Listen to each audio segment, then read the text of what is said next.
आदरणीय मेरे प्रिय दोस्तों और भक्तों, क्या गुरु ग्रंथ साहब संपूर्ण मानव जाति का आध्यात्मिक ग्रंथ है? इसके बारे में पिछले 2 भागों में आपको वृतांत दिए हैं। उसमें गुरु ग्रंथ साहब की पंक्तियों के प्रमाण मौजूद हैं। दोस्तों, आज उससे आगे तीसरे भाग का जिक्र करते हैं। दोस्तों, बिना समय गवाए इस वृतांत को शुरू करते हैं।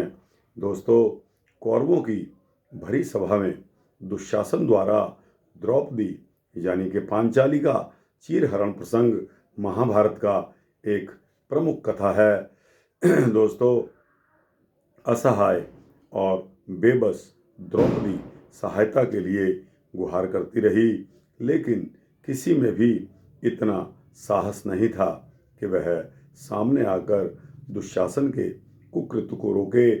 दोस्तों, निराश द्रौपदी ने पितामह गुरु द्रोणाचार्य और धृतराष्ट्र सहित सभी को इस बात की शिकायत की कि उसके सम्मान की रक्षा की जाए, लेकिन दोस्तों किसी ने नहीं रोका।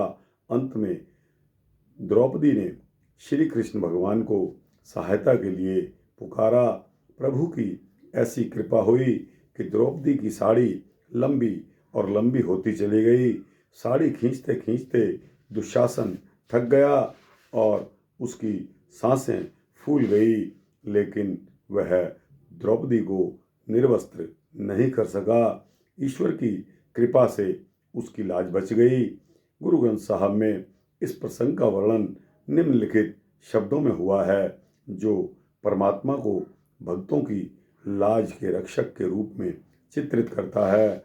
दोस्तों, पंचाली को राज सभा में राम नाम सुध्याई, ताको दुख हर्यो करुणा में अपनी पैज बढ़ाई। दोस्तों, यह पंक्ति गुरु ग्रंथ साहब के पन्ना नंबर 1008 पर आई है। इसी प्रकार दुशासन की सभा द्रौपदी अंबर लेत उबारी ले, यह पंक्ति पृष्ठ 988 गुरु ग्रंथ साहब में आई है। इसके अलावा दोस्तों, राक्षसों एवं देवताओं द्वारा समुद्र मंथन भारतीय पौराणिक साहित्य की एक महत्वपूर्ण कथा है। महाभारत तथा रामायण में इस कथा का विस्तृत वर्णन मिलता है। इस कथा से जुड़े हुए कई प्रसंगों यथा मंदराचल की मथानी से समुद्र का मंथन और 14 रत्नों की प्राप्ति, समुद्र से निकलने के कारण लक्ष्मी को सागर पुत्री होने का गौरव प्राप्त होना, राहु की उपकथा आदि का गुरु ग्रंथ साहब में उल्लेख आया है, लेकिन उसमें ये प्रसंग सिर्फ आध्यात्मिक विषय वस्तु की पुष्टि के लिए रूपकों तथा दृष्टांतों के रूप में लिए गए हैं। पानी विच्चों रतन उपन्ने मेरु किया मधानी, तथा इसके अलावा जो पंक्ति आई है, जिन समुंद बिरोलिया कर मेरु माधान, 14 रतन निकालियन की तोन चानान। जिन समुंद विरोलिया कर मेरु मधान, 14 रतन निकालियन की तोन चानान। दोस्तों, यह पंक्तियां गुरु ग्रंथ साहब में क्रमशः पृष्ठ 150 तथा पृष्ठ 968 पर आई हैं। दोस्तों, इसके अलावा बालक ध्रुव और प्रहलाद विष्णु पुराण और भागवत पुराण के 2 प्रमुख पात्र रहे हैं, जिनकी अडोल भक्ति को आज भी धार्मिक प्रवचनों आदि में दृष्टांत के रूप में प्रस्तुत किया जाता है। गुरु ग्रंथ साहब में दर्ज भक्त कबीर साहब की वाणी में साधक को उसी तरह प्रभु का नाम जपने की सलाह दी गई है, जिस तरह ध्रुव और प्रहलाद ने जाप किया। राम जपो जी ऐसे ऐसे, ध्रुव प्रहलाद जप्यो हर जैसे। दोस्तों, राम जपो जी ऐसे ऐसे, ध्रुव प्रहलाद जप्यो हर जैसे। राम जपो जियो ऐसे ऐसे, ध्रुव प्रहलाद जप्यो हर जैसे। यह पंक्ति पृष्ठ नंबर 337 गुरु ग्रंथ साहब में आई है। दोस्तों, इसी प्रकार गुरु अर्जन देव जी की वाणी में भी इस प्रकार का संकेत है कि किस प्रकार 5 वर्ष का अनाथ बालक अपनी भक्ति के बल पर अटल और अमर हो गया।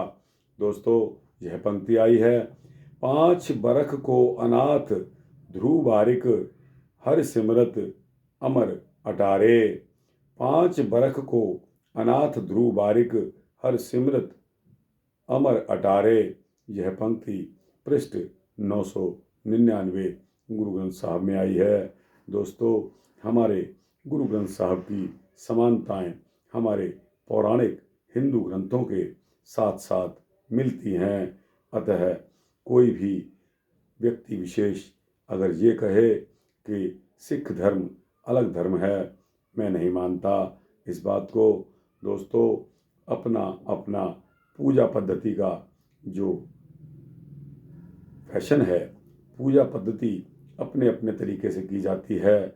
दोस्तों, उसमें भेद हो सकता है, लेकिन दोस्तों हमारे हिंदू पुराणों, वेदों और जितने भी भक्त हुए हैं उन सभी का नाम हमारे गुरु ग्रंथ साहब में मिलता है। यही समानता है। इन्हीं शब्दों के साथ इस भाग 3 को समाप्त करने की इजाज़त दीजिए। दोस्तों, यह वृत्तांत कैसा लगा? अच्छा लगा हो तो इसको लाइक और शेयर करते हुए अपने दोस्तों, भक्तों, जिज्ञासुओं को अवश्य भेजिए। और दोस्तों, इस तरह के प्रोग्राम आपको मिलते रहें, इसके लिए इस चैनल को सब्सक्राइब कर दीजिए। आपको इसी तरह के भक्ति वृत्तांत मिलते रहेंगे, ऐसा मेरा संकल्प है। वाहिगुरु जी का खालसा, वाहिगुरु जी की फतेह। जय श्री सीता रामचंद्र भगवान की जय। जय श्री राधे श्याम।